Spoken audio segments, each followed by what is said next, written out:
Welcome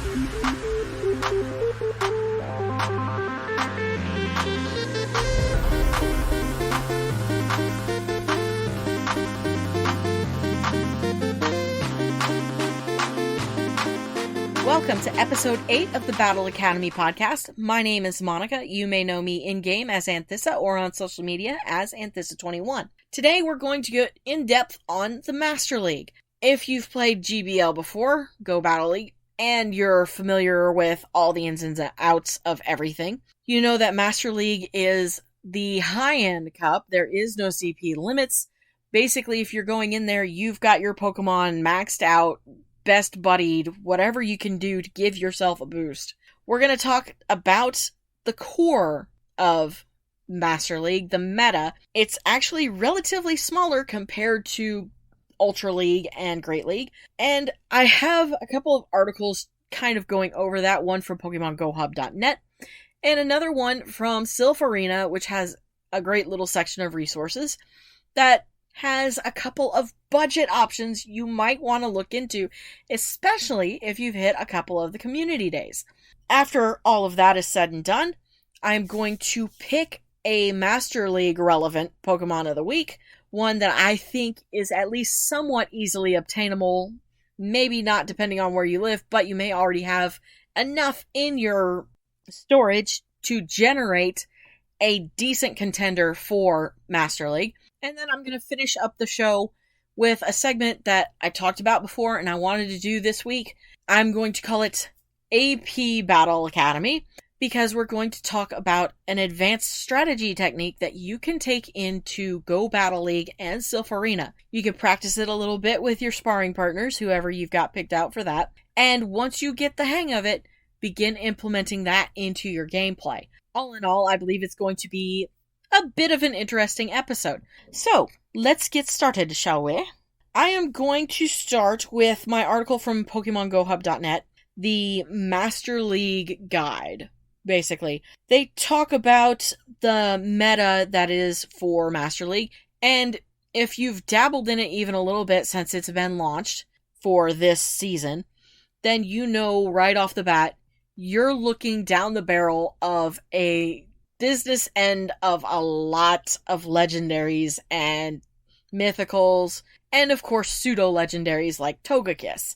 It's called pseudo-legendary because you can still obtain it in the game some way without having to raid for it and stuff, but it is harder to get to. And the main four they talk about that you're going to encounter over and over again is going to be Dialga, Altered Form Giratina, or Origin Form also shows up as well, Togekiss, and Groudon. Now, the other articles that I've been reading up on for this, a lot of them focus heavily on Giratina and Groudon and what you might want to consider in order to counter them. And that's where some of the budget picks I'll have later on are going to focus. They're going to focus on countering those. Because I'll tell you right now, building up a legendary is going to break the Stardust Bank really fast. And unless you near religiously walk a legendary, you're going to be pumping a lot of rare candy into maxing it out and building it up. For most legendaries, they do not recommend getting a second move, but you know there are people that are going to do it. So, of course, all of these are listed with a 2 charge move set. Honestly, in my opinion, if you're wanting to save on the Stardust or you're hurting for Stardust, using a good powered up legendary with only 1 charge move is probably the best way to go. After the little bit about Giratina in both forms, the article does go on to talk a bit about Dragonite and Palkia. Again, Palkia, another legendary you can't really get a hold of, but Dragonite, a little easier to get to. Mostly focusing on the dragon moves that they both have. Dragon Breath for both of them, and Draco Meteor or Dragon Claw for Dragonite, Aqua Tail Draco Meteor for Palkia. And of course, the Draco Meteor is a legacy move on Dragonite from its community day. So, if you have any Elite TMs saved up, and you're wanting to be competitive in Master League, this might be the good time to use them. If you're planning on building up those Pokemon or you've already got them maxed out. Again, be mindful of your dust spending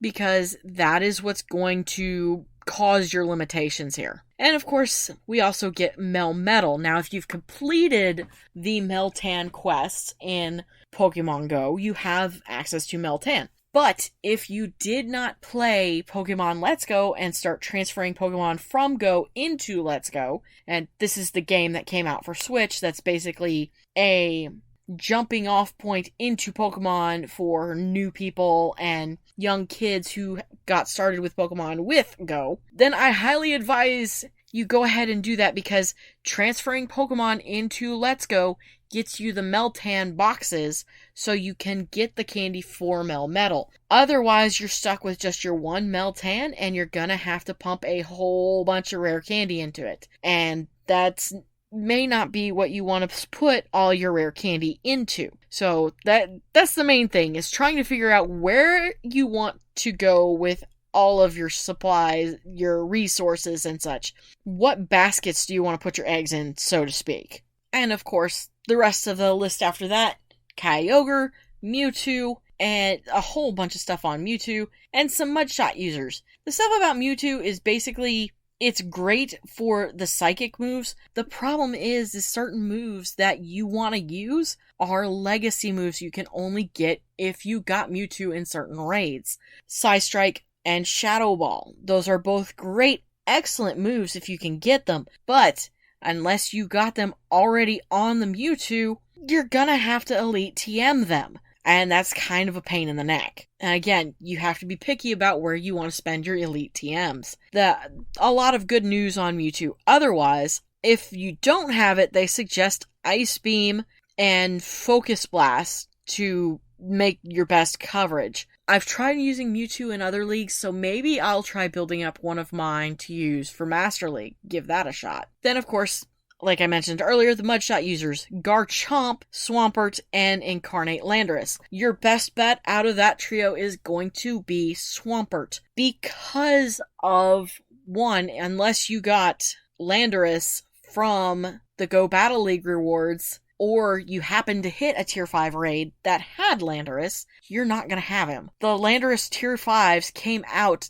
I believe, around the height of the pandemic, when everything was really starting to shut down, especially here in the States, when we were getting hints and sites that, okay, things are going to change, stores are going to be shutting down, it's going to be essential businesses only. That's when I remember Landorus coming out, about mid to late March. Early April. So getting Landorus, kind of hard. I picked up a couple in League, I believe, rank 7 rewards of Go Battle League. I've never gotten past rank 7. And then, of course, the whole situation with Garchomp. You're banking on having possibly picked up enough Gibble during the recent Dragon Week, or you're going to hope you've gotten lucky during Go Battle League for a rewards section, or you're going to hope you live in a spot where Gibble actually spawns on, I'm not going to say at a regular basis, but I'm guessing like a semi-normal basis, maybe once every couple of weeks or something. And honestly, Swampert is going to be your best bet through this, because he's going to be the easiest to get to, and he's going to be cheaper to build up. Also, he's had a community day, so if you've got one with Hydro Cannon, you're moving in the right direction as it is. Add Earthquake to that, and you're going to have a really, really good, tanky Mudboy to take into Master League. Definitely worthwhile to build up a Swampert at some point. However, they're not perfect, and they are going to have flaws. The article lists them losing to Kyogre, Palkia, Togekiss, and Dragonite, especially if shields are used. Honestly, you're not going to be able to cover everything perfectly, no matter what you take into Master League, unless, of course, you get the good legendaries, Groudon and Giratina. You'll have a bit more better coverage. However, nothing is completely and 100% bulletproof. Just keep that in mind. Next on the list, Zekrom and Reshiram. Hopefully you've gotten plenty of those and enough candy to build them up. I've got a few, and I've got to look at them. And Mudslap users, Excadrill and Rhyperior. Rhyperior, if you can get the Rock Wrecker, if you got that during the community day that we had recently, that is definitely worthwhile, and you probably have enough candies to build that up, and again, another easily accessible Pokemon that you can use for Master League. Excadrill, it very rarely spawns in the wild for my region anyway, and the only times I ever see Drillbur normally are in raids, so it's a little harder to get to than the Rhyperior. And again, of course, there are flaws for everything. They lose, again, to Kyogre and fighting types, Palkia, Swampert, Landorus. Ground, water seems to be a good combination, but not for these guys. They also mentioned possibly building up Metagross or Heatran. Of course, we just had Heatran raids, so if you've gotten a really good one, that may be worthwhile. Although, again, it's a pseudo-semi-legendary. Well, actually, it is a legendary, so it's going to cost you more to build up. We did have the Community Day on Metagross. If you got to play that, that is definitely worthwhile. And then, of course, Snorlax. Again, Shadow Snorlax shows up in the PV Poke Top 10, so if you're able to get one off a Grunt and it has a decent IV, is definitely worth looking into.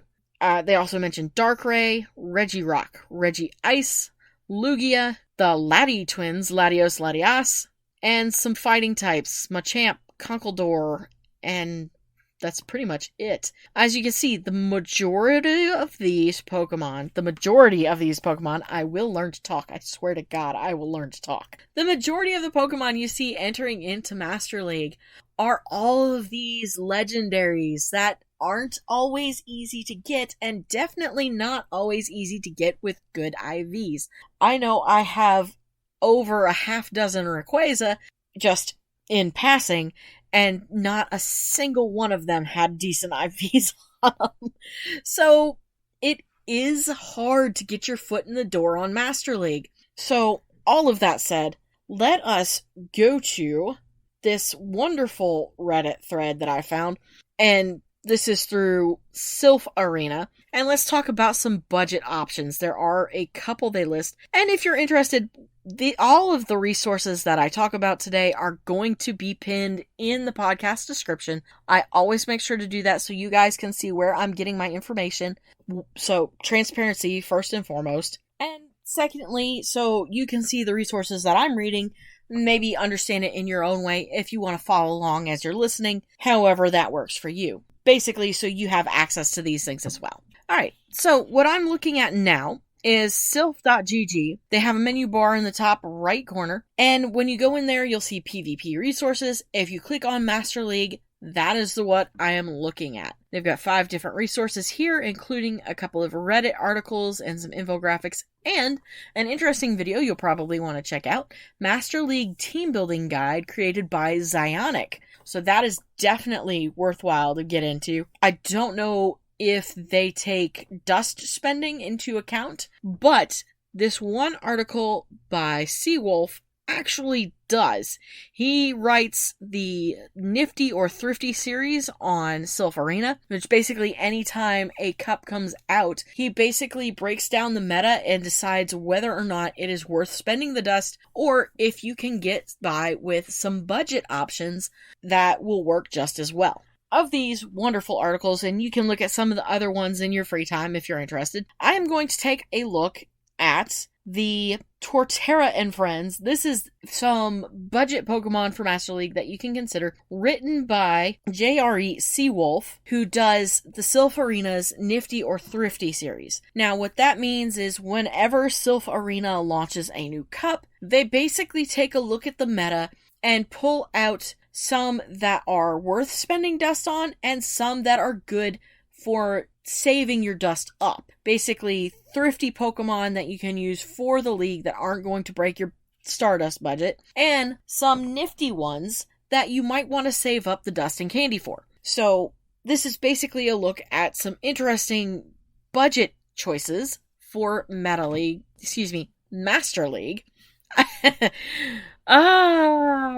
Pardon me. For Master League. And there's a couple of choices here that are worth considering. The main two they focus on, are Torterra and Blaziken, and I am thinking about building me up a good Torterra because the article he goes into into depth on Torterra, and he basically calls it Torterror because it apparently does really, really well. They point out Torterra is the only grass ground typing. It resists ground and rock moves, triple resists electric moves because of the typing, and takes only super effective damage from bug, fire, and flying, none of which tend to show up in Master League due to the typing of the legendaries and the heavy hitters that you run into. Basically, he does a teardown of running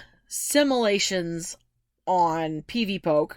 In each of these simulations that they do the rundown on, Torterra comes out on top, simply working on each of these different breakdowns. Started with just the fast move alone, looking at just Razor Leaf. It takes out Mamoswine, Kyogre, Tyranitar, Raikou, Machamp, Groudon. It says, of course, thoroughly destroys Rhyperior and Swampert. Does good damage against Garchomp, Darkrai, Gyarados, and Snorlax as well. And that's just before you add in the charge moves. That's really impressive if you think about it. It goes into considering the charge moves that are available: Sand Tomb, Frenzy Plant, Stone Edge, Earthquake, Return, and Solar Beam. And the ones that come out on top are Sand Tomb and Stone Edge, which is really, really interesting. Because normally you'd think it's going to be that Frenzy Plant Community Day move, but apparently, blow for blow, Sand Tomb apparently outperforms Frenzy Plant, even taking down Melmetal, which is really, really, really interesting. So all in all, if you've got a good Turtwig Torterra from the Community Day we had late last year, then you definitely want to consider building it up as a budget Master League option. That's huge because Turtwig is really easy to find around, so building up candy is a non-issue. Plus, you've got the starter bonus for buying a second move, which is just basically 10,000 Stardust and 25 candy, I believe. Not bad for building up a Master League Pokemon. The second one he talks about is Blaziken, with Counter and Blaze Kick and Blast Burn. That is an interesting one as well. He doesn't go into as much depth, but says it's worth it as a budget build, especially considering, again, we've already had the Blaziken Community Day, so you've got a good one built up for one of the minor leagues. Just power it up, and maybe rebuild another one come December for the lower leagues. Definitely worth considering. Of course, they also talk about anything you've already maxed out during maybe the first couple of years of the game. If you've been playing for that long, going ahead and looking at what you already have maxed out is definitely worthwhile. Pokemon to consider that need a second move. They list Machamp. It's a little costly. You're going to have to pay up for the second move, but it's definitely worth considering. And he calls it basically a souped up Blaziken. Another one to consider, of course, is Mamoswine, and I will go into more on Mamoswine later. It's got a great moveset. It's a little costly, but it's definitely worthwhile. He says you can have a good Dialga Slayer if you go for the 50,000 more for that second move and get Bulldoze. And definitely worth considering. It is in the top 10 of PvPoke's Master League rankings. And again, more talk about Snorlax and Garchomp. And again, Snorlax will be easier to build than Garchomp because Gible is not as abundant as Snorlax, although you do have the issue of trying to find a Shadow Snorlax, which is a little harder. Pokemon that don't need a second move is the last considerations here, and that includes Tyranitar, Dragonite, and I believe that's it. There is some mention of a couple of others that he mentions are farly outside the meta. Archeops, Cobalion, Zendemaranitan, Darmanitan. I will learn to read. Actually, he says those are weaknesses for Dragonite.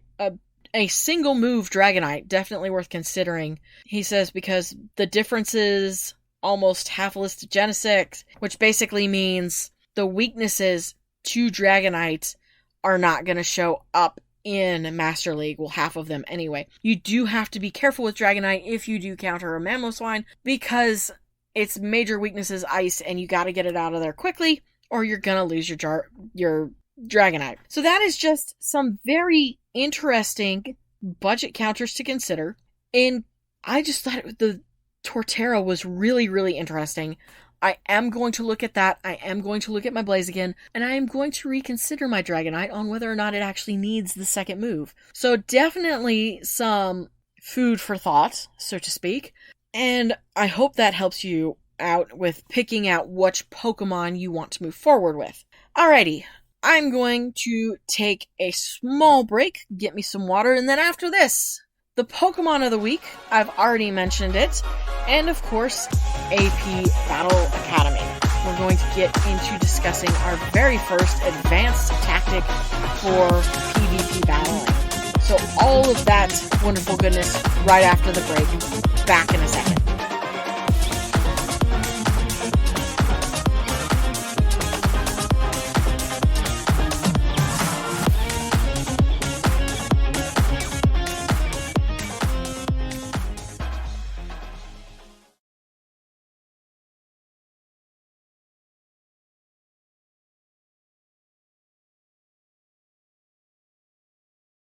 Alrighty, before we get back into it, a little bit of shameless self-promotion. I'm not really comfortable doing this, but it is something that needs to be done when you're doing things like this. And that is basically letting you know where you can check out this show in all places if you're just tapping this straight out of Twitter, or places on Instagram and Twitter and whatnot where you can send me some messages that I will gladly read and do my best to give advice or give you shout-outs here on the show, whichever happens. So let's get down to it. This show is basically hosted through Red Circle. That is where you get the link directly from my Twitter to the show. You'll get the public page podcast for the podcast there. You can also check the show out on Spotify and give me a follow there, as well as Apple Podcasts and Google Podcasts. And if you use one of those services like Apple or Google, go ahead and leave a review and let me know what you think of it. It's always appreciated.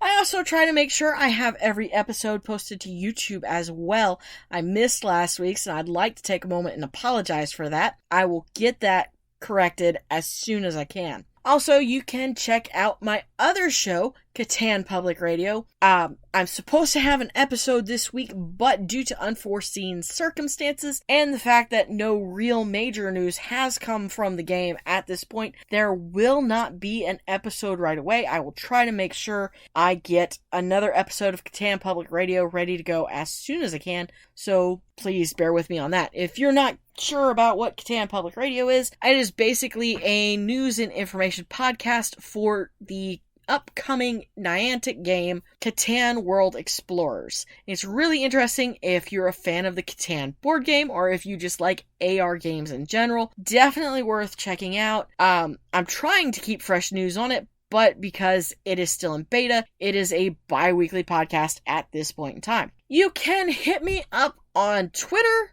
or Instagram. My username is Anthissa21. On Instagram, it's Anthissa.21. And on there, you can check out all of my AR Pokemon photos. And if you're interested, I am going to be a part of the AR Collabs tournament second round that's coming through. I was part of the first one.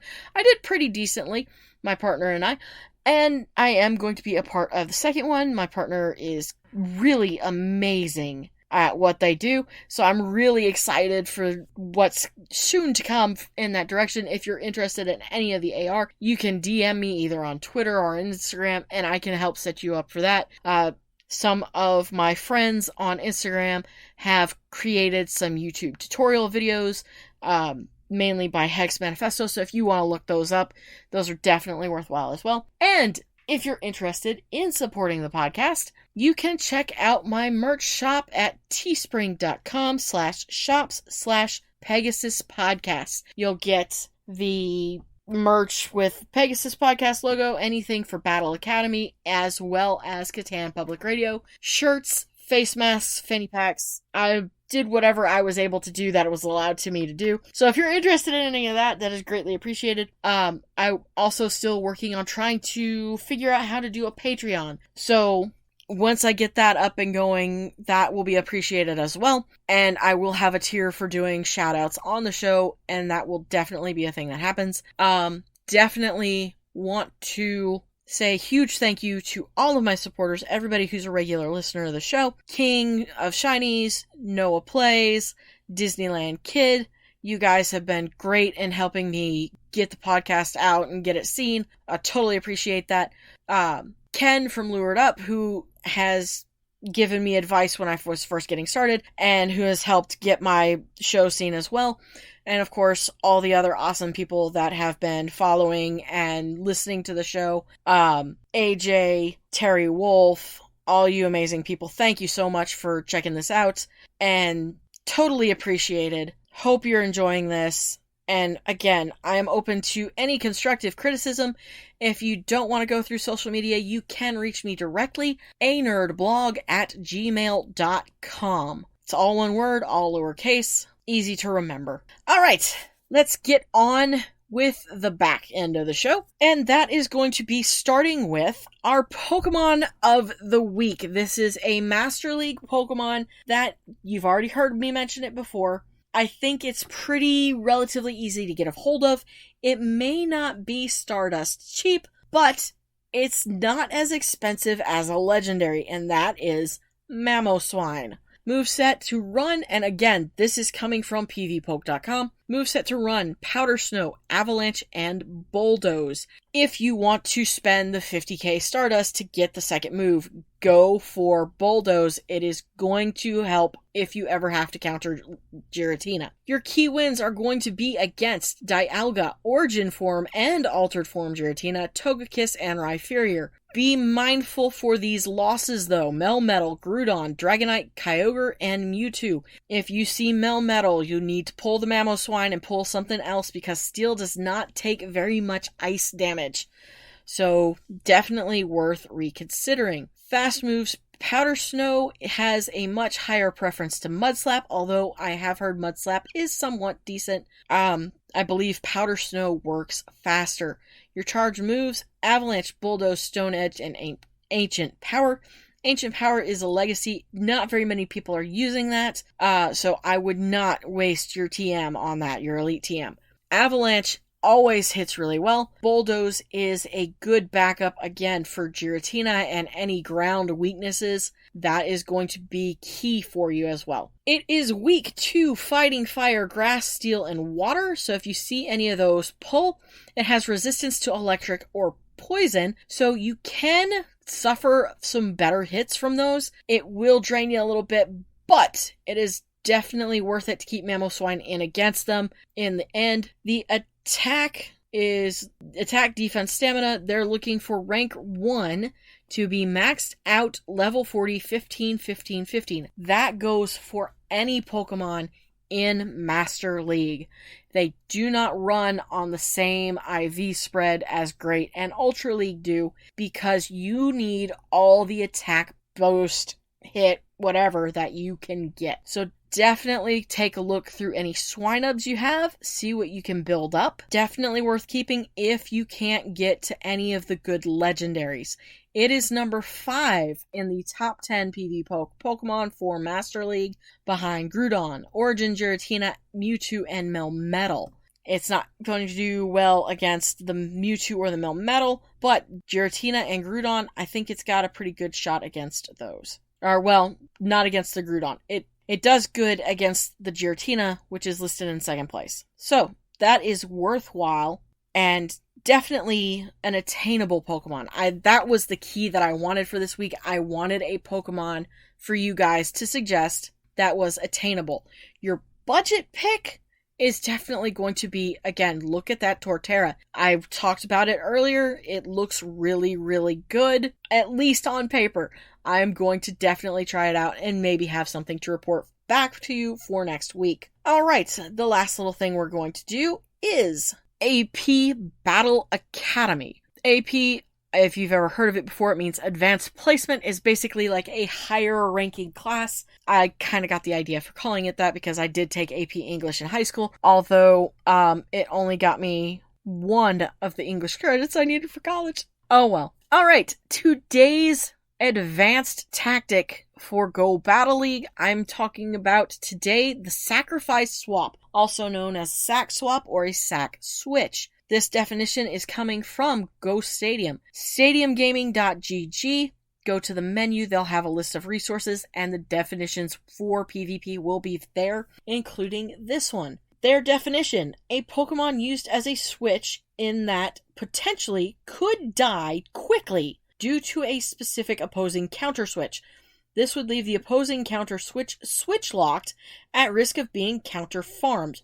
For example, in Tempest Cup, Wish Cash was used as a sack swap, drawing out the opposing grass Pokemon, which could then be counter farmed by Skarmory. Okay, to basically understand this, it is using a Pokemon as bait to attempt to bring out a stronger Pokemon that your opponent has in order that you can let your bait Pokemon just die off quickly, pardon the snap, and in that case, bring out your stronger Pokemon, saving you a switch clock where your opponent is locked. You know the drill. Once you use a switch, the clock times out for a minute and you can't switch again. By using a bait Pokemon to bring out your opponent's stronger one that you can hit with your counter, you are putting yourself in an advantageous situation. However, it is risky as you will lose a Pokemon in the process. So think carefully about using a sack swap. It is a good strategy to practice though. So that's definitely worthwhile tactic. I've used it a few times successfully. Practice with your sparring partners if you have sparring partners. If not, you can go into Discord and find all kinds of communities. Hopefully you have a local one. I know on Instagram we have a group called Pello Boys run by Pello Pogo on Insta. And I don't know if any of them do sparring or not, but they have a regular tournament every month at least. That is worthwhile if you want to try practicing in a tournament situation. But that's definitely worthwhile to look into. Alrighty, that is a show. I feel like it's a lot of information in a short amount of time, but I think I did pretty good today. I hope you enjoyed it. If you have any questions or comments, you can hit me up on Twitter, Instagram, or my email for the show and everything, anerdblog@gmail.com. I am open to any questions, comments, constructive criticism.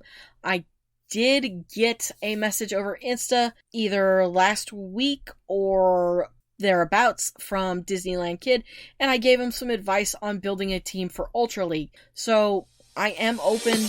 Please hit me up. I appreciate it. Thank you so much if you've made it this far. I totally appreciate every last one of you that's listening to this. It means a lot to me.